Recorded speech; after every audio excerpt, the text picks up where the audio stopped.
മുൻകാല ജീവിതത്തിന്റെ പേരിൽ നിരന്തരമായി തേജോവധം ചെയ്യപ്പെടുന്നത് മാനസിക വിഷമത്തിലാക്കുന്നുവെന്ന് സീരിയൽ സിനിമാ താരം രേഖ രതീഷ്. 2-3 മാസങ്ങളായി ഒരു കൂട്ടം യൂട്യൂബേഴ്സ് തന്റെ പിന്നാലെ കൂടി തന്നെക്കുറിച്ച് വളരെ മോശമായ രീതിയിൽ ക്യാപ്ഷൻസ് കൊടുത്ത് വീഡിയോകൾ ഇറക്കുന്നതായി രേഖ പരാതിപ്പെടുന്നു. വിഷയത്തിൽ നടപടി ആവശ്യപ്പെട്ട് മുഖ്യമന്ത്രി പിണറായി വിജയനുള്ള നിവേദനം പോലെയായിരുന്നു സോഷ്യൽ മീഡിയയിൽ രേഖ രതീഷ് പങ്കുവച്ചിരിക്കുന്ന വീഡിയോ. നിറഞ്ഞ കണ്ണുകളും തൊഴുകൈകളുമായിട്ടാണ് ഇപ്പോൾ കടന്നുപോകുന്ന മാനസികാവസ്ഥയെക്കുറിച്ച് രേഖ രതീഷ് വിശദീകരിച്ചത്. താരത്തിന്റെ വാക്കുകൾ ഇങ്ങനെയാണ്. ശ്രീ പിണറായി വിജയൻ സാറിന് കഴിഞ്ഞ 8-9 മാസമായി ജോലിയില്ലാതെ ഞാൻ എൻ്റെ ഫ്ലാറ്റിൽ കഴിയുകയാണ്. 2-3 മാസങ്ങളായി ഒരു കൂട്ടം യൂട്യൂബേഴ്സ് എൻ്റെ പിന്നാലെ എന്നെക്കുറിച്ച് വളരെ മോശമായ രീതിയിൽ ക്യാപ്ഷൻസ് കൊടുത്ത് എന്നെക്കുറിച്ച് ഓരോന്ന് ചിത്രീകരിക്കുകയും എന്നെ ജീവിക്കാൻ അനുവദിക്കാതെ സമ്മർദ്ദത്തിലാക്കുകയും ചെയ്യുന്നു. മാനസിക സമ്മർദ്ദം എനിക്ക് സഹിക്കാൻ പറ്റുന്നില്ല സാർ. ഈ ഇടക്കാലത്തായി നമ്മുടെ കേരളത്തിൽ ഒരുപാട് ജീവൻ പൊലിഞ്ഞു പോകുന്നുണ്ട്. ജീവിക്കാൻ വേണ്ടി ഒരുപാട് കഷ്ടപ്പെട്ട് മുന്നോട്ട് പോകാൻ ശ്രമിക്കുന്ന ഒരു സ്ത്രീയാണ് ഞാൻ, എൻ്റെ മകന് വേണ്ടിയിട്ട്. പക്ഷേ ഈ യൂട്യൂബേഴ്സ് കാരണം എനിക്ക് മുന്നോട്ട് ജീവിച്ചു പോകാൻ ശേഷിയില്ലാതാവുകയാണ്. മാനസികമായ സമ്മർദ്ദവും. എനിക്കിനി ജീവിക്കാൻ പറ്റുന്നില്ല സാർ. ഇങ്ങനൊരു വീഡിയോ ചെയ്യാനുള്ള കാരണം, എനിക്ക് എന്തെങ്കിലും സംഭവിച്ചാൽ എന്തുകൊണ്ട് എന്ന ചോദ്യം വന്നാൽ എന്നെ തേജോവധം ചെയ്യുന്ന യൂട്യൂബേഴ്സ് തന്നെയാണ് ഇതിന് പിന്നിലുള്ള കാരണമെന്ന് എനിക്ക് അറിയിക്കണം.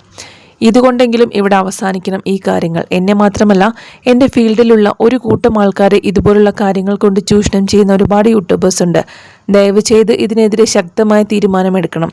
എനിക്ക് വേണ്ടി മാത്രമല്ല, മറ്റു സഹോദരന്മാർക്കും സഹോദരിമാർക്കും ഇങ്ങനെയുള്ള അനുഭവങ്ങൾ ഉണ്ടാകാതെ സർക്കാർ ഒരു തീരുമാനമെടുത്ത് ഇതിൽ നിന്നും ഞങ്ങളെയെല്ലാം രക്ഷിക്കണമെന്ന് താഴ്മയോട് കൂടി ഞാൻ അപേക്ഷിക്കുന്നു എന്നായിരുന്നു രേഖ രതീഷിൻ്റെ വാക്കുകൾ. സുഹൃത്തും തമിഴ് സീരിയൽ നടനുമായ ഈശ്വർ രഘുനാഥിനോടൊപ്പമുള്ള ഫോട്ടോകളും വീഡിയോകളും രേഖ പങ്കുവച്ചു തുടങ്ങിയ ശേഷം താരം വീണ്ടും പ്രണയത്തിലാണെന്നും 5ാമത് വിവാഹത്തിനൊരുങ്ങുന്നുവെന്ന തരത്തിലും സമൂഹ മാധ്യമങ്ങളിൽ വാർത്തകൾ ഒരുപാട് പ്രചരിച്ചിരുന്നു.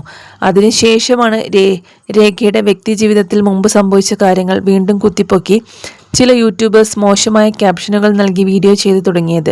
ഇതിന് എതിരെയാണ് രേഖ പുതിയ വീഡിയോയിലൂടെ മുഖ്യമന്ത്രിക്ക് പരാതി സമർപ്പിച്ചത്. രേഖയുടെ വീഡിയോ വളരെ വേഗത്തിൽ ശ്രദ്ധ നേടി. ആശ്വാസവാക്കുകളുമായി സീരിയൽ മേഖലയിൽ നിന്നുള്ള താരങ്ങളും രേഖയുടെ സുഹൃത്ത് ഈശ്വരും എത്തി.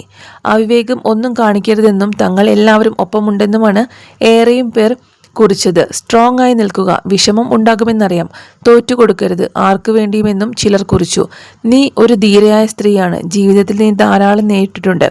നിന്റെ ചുറ്റുമുള്ള ആളുകൾക്ക് നീ ആരാണെന്നറിയാം. ഇവരെല്ലാം കൂടാതെ നിന്റെ ജീവിതത്തിലെ ഏത് ഘട്ടത്തിലും നിന്നെ പിന്തുണയ്ക്കാൻ ഒരുപാട് ദയയുള്ള സുഹൃത്തുക്കൾ, ആരാധകർ, അനുയായികൾ, പിന്തുണക്കാർ എല്ലാവരുമുണ്ട്.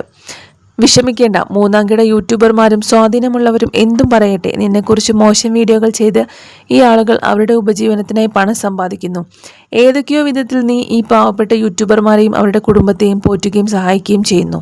നീ ശക്തിയാണ്. ശരിയായ രീതിയിൽ പണം സമ്പാദിച്ചുകൊണ്ട് സ്വന്തം കാലിൽ നിൽക്കുന്നു. നിനക്കും അയാനും വളരെ ശോഭനമായ ഭാവിയുണ്ട്. ദൈവം നിങ്ങളോടൊപ്പമുണ്ട്, എപ്പോഴും നിങ്ങളോടൊപ്പം ഉണ്ടാകുമെന്നാണ് രേഖയെ ആശ്വസിപ്പിച്ചുകൊണ്ട് ഈശ്വർ കുറിച്ചത്.